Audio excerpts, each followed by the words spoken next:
নমস্কার বন্ধুরা, আমার চ্যানেলের আর একটা নতুন ভিডিওতে আপনাদের সবাইকে স্বাগত জানাই।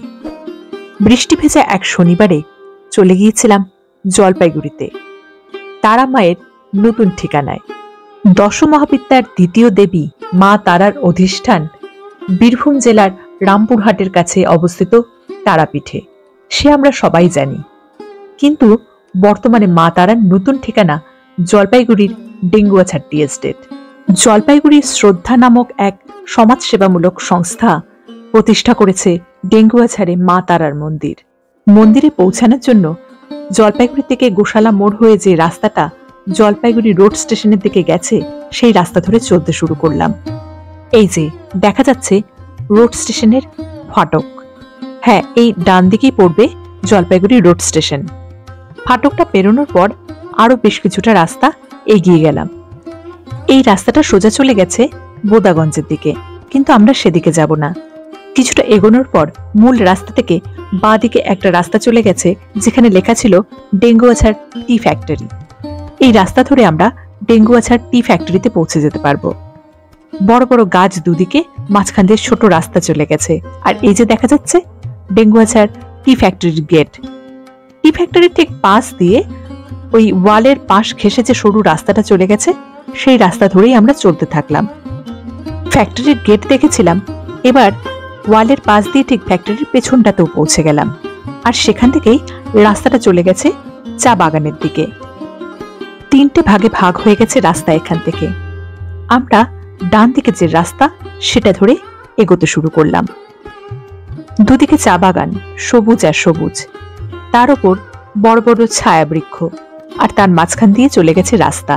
কাল সারা রাত বৃষ্টি হয়েছে, আর গাছগুলো এখনো ভিজে আছে। চা গাছের পাতার উপর জল টলমল করছে। আর এই বৃষ্টি স্নাতা প্রকৃতির মাঝখান দিয়ে মা তারার মন্দিরে পৌঁছে যাওয়ার উৎসাহটা আরো যেন বেড়ে গেছে আমাদের। চারিদিকে সবুজ আর সবুজ, নেই কোনো দূষণের নাম মাত্র। আর এই চা বাগানের মাঝে মাঝে দেখতে পাওয়া যাচ্ছে ছোট ছোট ঘর বাড়ি, দোকান পাট, যেগুলো এই চা বাগানের শ্রমিকদের জন্য নির্মিত। চা বাগানের প্রায় শেষ সীমায় পৌঁছে গেছি আমরা। এখানে বাগানের শেষ হয়ে রাস্তাটা ডান দিকে বেঁকে গেছে, আর সেখানেই ওই যে দূরে দেখতে পাওয়া যাচ্ছে লাল রঙের গেট। হ্যাঁ, মা তারা মন্দিরের উদ্বোধনের সময় এই গেটটা তৈরি করা হয়েছিল। এই রাস্তা থেকে আবার বাঁ দিকে বেঁকে গেলাম মাঠের মাঝখানে, যেখানে রয়েছে মা তারার নতুন বাড়ি। জলপাইগুড়ির শ্রদ্ধা, যারা একটি সমাজ সেবামূলক সংস্থা, তারা কিন্তু এখানে শুধুমাত্র মা তারার মন্দিরই নির্মাণ করছেন না, সেই সঙ্গে এখানে বয়স্ক বৃদ্ধদের জন্য বৃদ্ধাশ্রম এবং অনাথ শিশুদের জন্য অনাথ আশ্রমও তৈরি হচ্ছে। মন্দির চত্বরে ঢুকেই রয়েছে মা তারার ভৈরব, সদ্যজাত মহাকাল ভৈরবের মূর্তি এবং ত্রিশূল। আমরা প্রথমে সেখানে জলাভিষেক করে নিলাম। মা তারার মূর্তি প্রতিষ্ঠারও প্রায় 3 বছর আগে এই ভূমিতে প্রথমে কিন্তু এই মহাকালের প্রতিষ্ঠা হয়েছিল। আর ভোলে বাবার ঠিক উল্টো দিকে রয়েছেন মা। মায়ের এই মন্দিরটি কিন্তু অস্থায়ী মন্দির, পরবর্তীতে বড় করে মন্দির তৈরি হবে।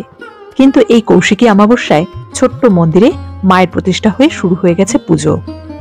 লাল চালের ছোট্ট মন্দিরের ভেতর লাল বেদির উপর রয়েছেন মা তারা, সঙ্গে রয়েছেন বামদেব, রয়েছে মায়ের ত্রিশূলও।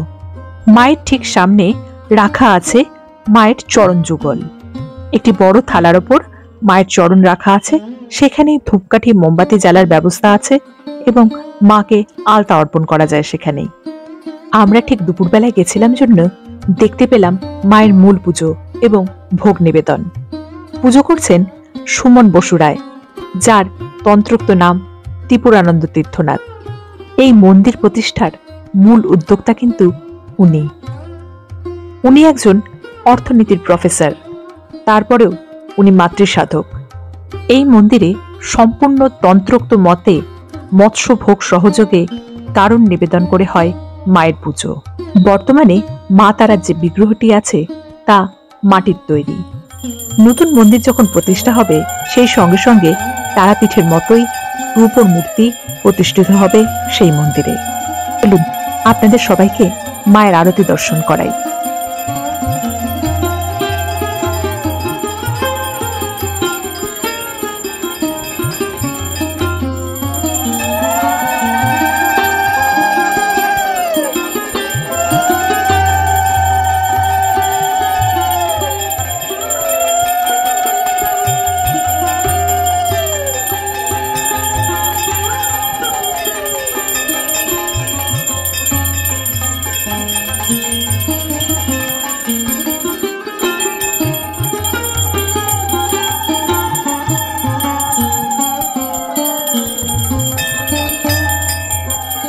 মায়ের মঙ্গলারতির আগুনের পরশমণি মাথায় ছুঁয়ে নিলাম।